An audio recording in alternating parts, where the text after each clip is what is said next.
The Japanese lieutenant colonel sat across from his American interrogator in a converted barracks at Camp McCoy, Wisconsin, in the summer of 1944, and asked a question that had been burning in his mind for weeks.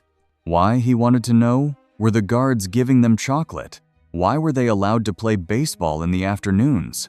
Why did the camp doctor treat Japanese wounds with the same care he showed American soldiers? The interrogator, a young captain from Milwaukee who had studied Japanese at Yale, looked at the prisoner with genuine confusion. What else, he asked, would they do? It was not the question that surprised the American captain, but the tears that suddenly appeared in the Japanese officer's eyes.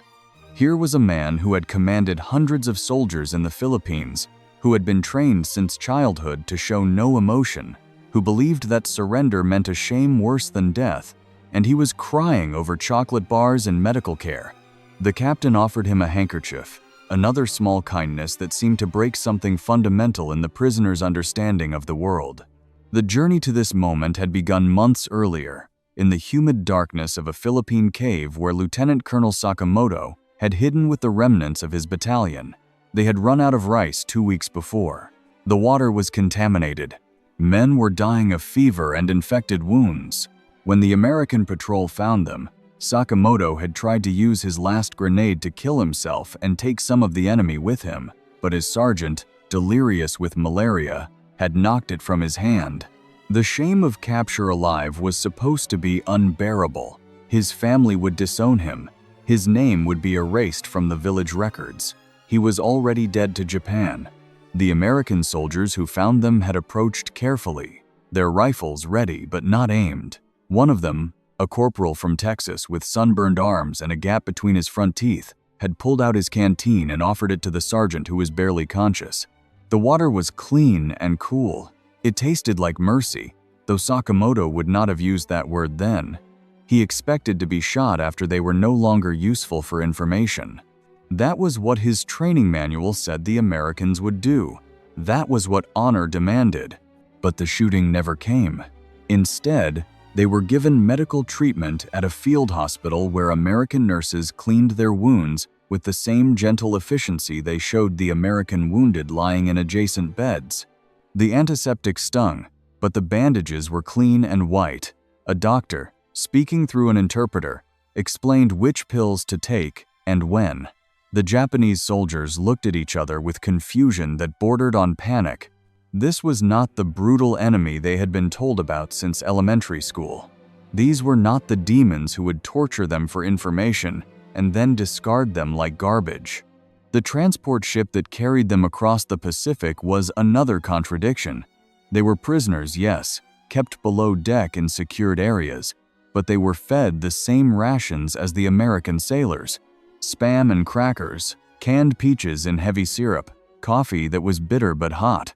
Some of the Japanese soldiers refused to eat at first, convinced the food was poisoned. But hunger won over suspicion, and the Spam, though strange and salty, filled their stomachs in a way that nothing had for months.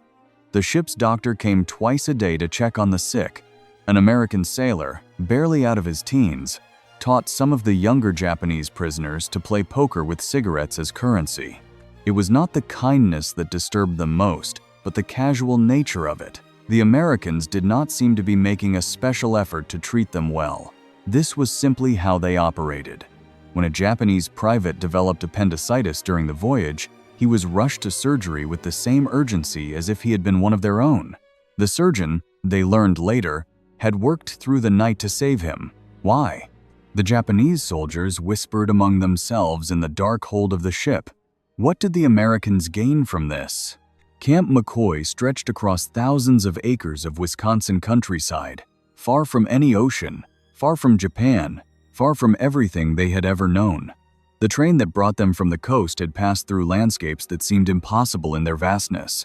Fields of corn that went on forever, cities with buildings that scraped the sky, American civilians at train stations who looked at them with curiosity but not hatred. One child had waved.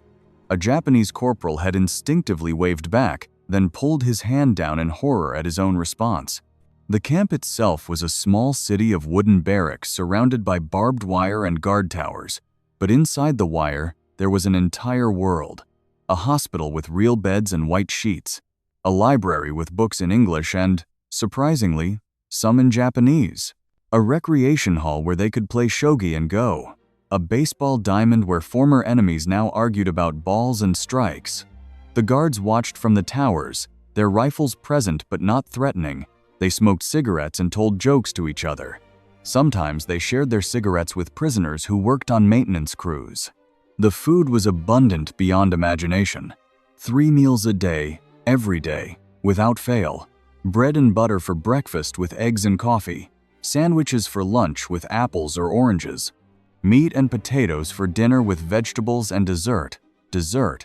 Japanese soldiers who had been living on a handful of rice a day, who had eaten bark and grass in the final weeks before capture, now faced apple pie and ice cream. Some men cried at their first taste of ice cream. The cold sweetness was so far from anything they deserved as failed soldiers that it felt like a cosmic error. It was not just the quantity of food but the quality of treatment that shattered their expectations. When prisoners fell ill, they were taken to the hospital immediately.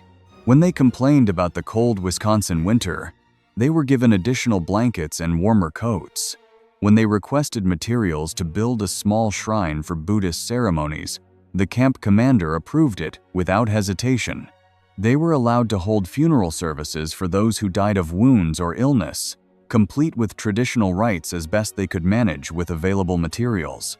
The Japanese officers tried to maintain military discipline within the camp, but it was increasingly difficult when the enemy treated them better than their own army sometimes had.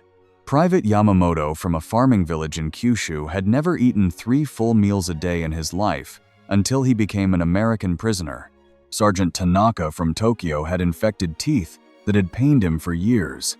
The camp dentist fixed them for free. Lieutenant Ishikawa, who had been told Americans were barbarians who knew nothing of culture, found himself discussing Basho's poetry with a guard who had studied Japanese literature in college. Letters were allowed, though they knew few would ever reach Japan through the war's chaos. Still, they wrote. They wrote carefully, aware of censors, unable to fully explain their confusion. How could they tell their families that the enemy was kind? How could they describe chocolate bars in baseball games when their loved ones might be hiding in bomb shelters? The shame of survival was compounded by the guilt of comfort. They were eating well while Japan starved. They were safe while their comrades died. Some prisoners worked on nearby farms, helping with harvests.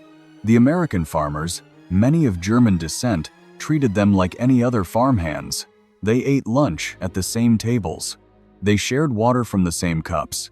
An elderly farmer's wife gave one work crew homemade cookies.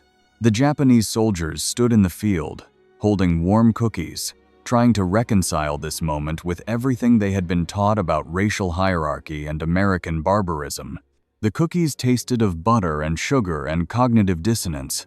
It was not the big gestures but the small ones that undid them. A guard sharing pictures of his children, a nurse humming while she changed bandages, a camp administrator learning to say good morning in Japanese. These tiny acknowledgments of their humanity were more destabilizing than any torture could have been. Torture they had been trained to resist. Kindness left them defenseless. The camp newspaper, produced by prisoners, became a record of this psychological transformation. At first, the articles were stiff and formal, focusing on camp regulations and schedules. Gradually, they became more personal. Stories about the baseball tournament, a recipe for making traditional New Year's mochi from American ingredients, an article about Wisconsin wildlife. They were creating a life, a community, even as they struggled with the shame of not being dead. Some prisoners began to study English more seriously. The camp offered classes, taught by American volunteers from nearby towns. Mrs. Henderson, a schoolteacher in her 60s, came twice a week to teach basic conversation. She brought homemade fudge for her students. She corrected their pronunciation with infinite patience. She told them about her son who was fighting in Europe, and her voice carried no anger toward them, only sadness for all the boys in all the wars. The Christmas of 1944 was particularly disorienting. The entire camp was decorated with lights and evergreen boughs. The mess hall served turkey with all the traditional American fixings. There was a tree in the recreation hall with presents underneath. Small things, practical things, but wrapped in colorful paper nonetheless. Japanese soldiers who had never celebrated Christmas found themselves singing carols they had learned in English class. Some participated with enthusiasm, others stood silent, overwhelmed by the surreal kindness of their captivity. It was not that all the guards were kind or that life in the camp was easy. There were rules and restrictions, punishments for violations, the constant reality of barbed wire and limited freedom. Some guards were indifferent, a few were cruel, but the institutional ethos was one of basic human dignity. The Geneva Convention was not just followed but exceeded. This adherence to rules and principles in the midst of total war was perhaps the most foreign concept of all to soldiers raised in an army where might made right and mercy was weakness.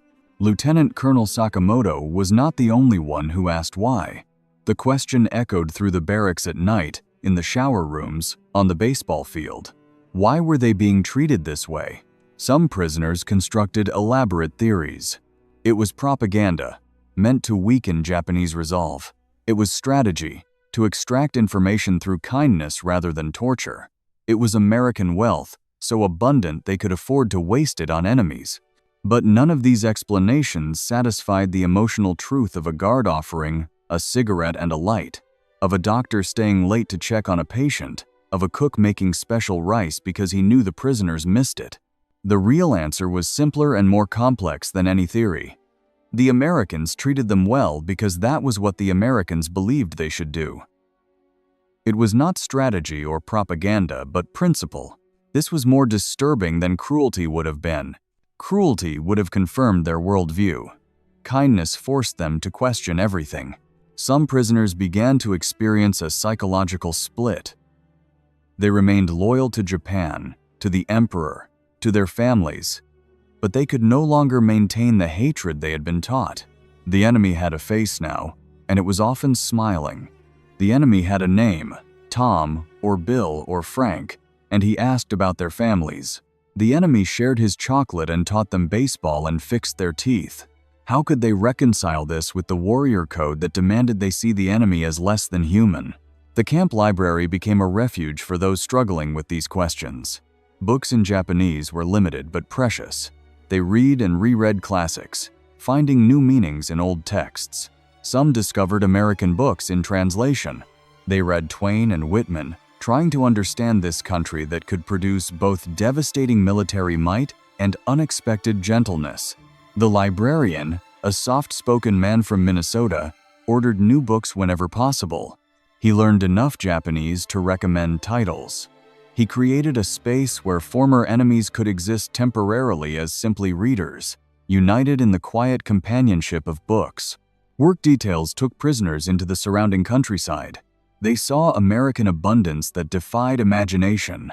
Grocery stores full of food, cars everywhere, houses with electric lights and indoor plumbing, children playing freely in yards, unafraid of bombing raids, women working in factories, earning their own money, black soldiers serving alongside white ones, even if in segregated units.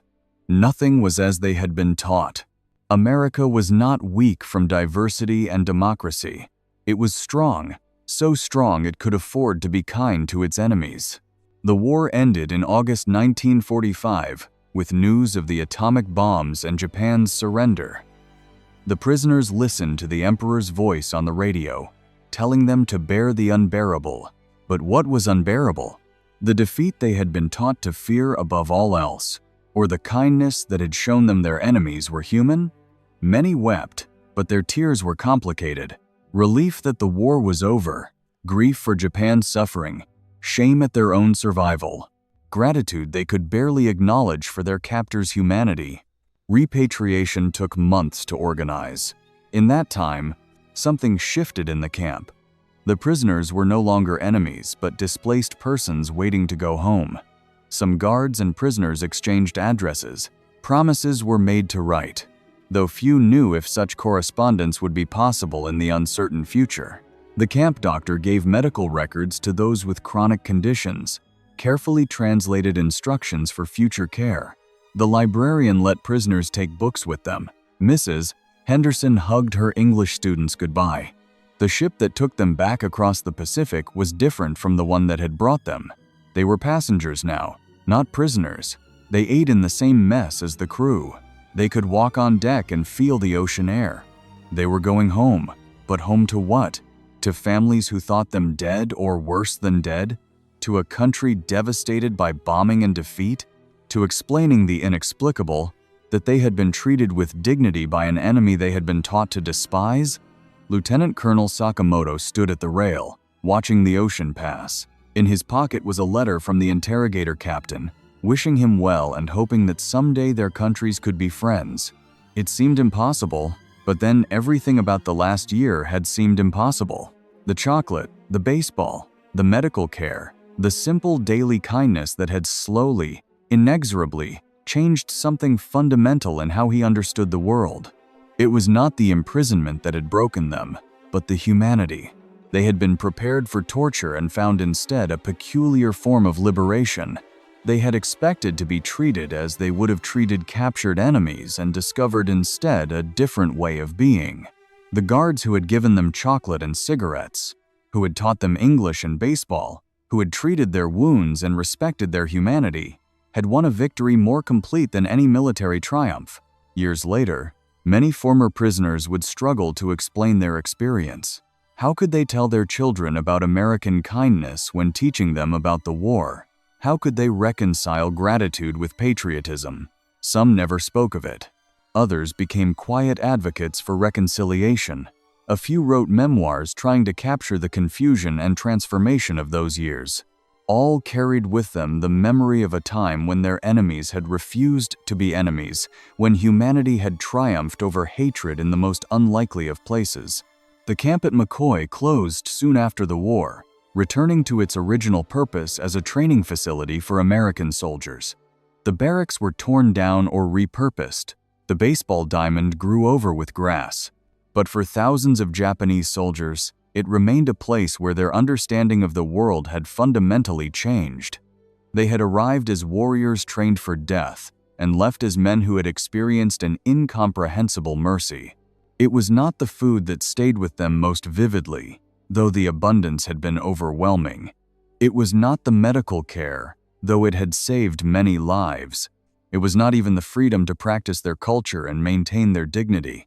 It was the accumulation of small kindnesses, day after day, that had slowly eroded their certainty and replaced it with something more complex and more human.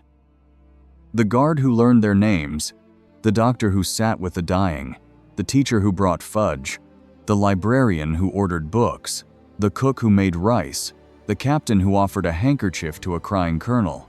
They had been sent to war to kill Americans and had instead been saved by them. They had been taught that surrender meant shame and had discovered that survival could mean transformation. They had expected barbarity and found civilization. They had prepared for death and been given life. The contradiction was never fully resolved, could never be fully resolved. It remained a fault line in their understanding, a reminder that the world was more complicated than propaganda and prejudice could contain. The question Lieutenant Colonel Sakamoto had asked that day, why the kindness, never received a complete answer because there was no single answer. It was policy and principle, individual choice and institutional culture, American abundance and American values, all mixed together in ways that defied simple explanation. The guards treated them kindly because that was what decent people did. It was both that simple and that revolutionary. Some former prisoners returned to Japan and never spoke of their experience, carrying it like a secret that could not be shared. Others became bridges between former enemies, working in business or education or diplomacy to build the relationship that the interrogator captain had hoped for in his letter. A few even returned to America as students or tourists or immigrants, seeking to understand the country that had confused them so completely. The story of Camp McCoy and places like it remained largely untold for decades, overshadowed by larger narratives of victory and defeat, atomic bombs and occupation. But for those who lived it, it was the most important story of the war, not how enemies destroyed each other, but how, in the midst of total war, Some people refused to surrender their humanity. The Japanese prisoners had expected to learn about American weakness in captivity. Instead, they learned about American strength, the kind that came not from weapons or wealth but from principles maintained even when no one was watching, even when the enemy was helpless, even when hatred would have been easier than kindness. It was not the America they had been taught to hate, or the Americans they had been trained to kill. It was something more complex and more hopeful, proof that even in the darkest moments of human conflict, there could be light. The chocolate bars and baseball games, the medical care and English classes, the library books and Christmas dinners, the handkerchiefs offered to crying colonels. These were not just kindnesses, but declarations of faith in humanity's better angels. The war ended, but the questions it raised echoed through generations. How do we see our enemies? How do we treat the defeated? What does strength really mean? What does honor really demand? The Japanese prisoners, who had demanded to know why they were treated so kindly, had stumbled onto one of war's great paradoxes, that sometimes the greatest victory is refusing to be cruel, that sometimes the most powerful weapon is mercy, that sometimes the enemy's humanity is the mirror that shows us our own. And there were thousands more stories like this, waiting to be remembered.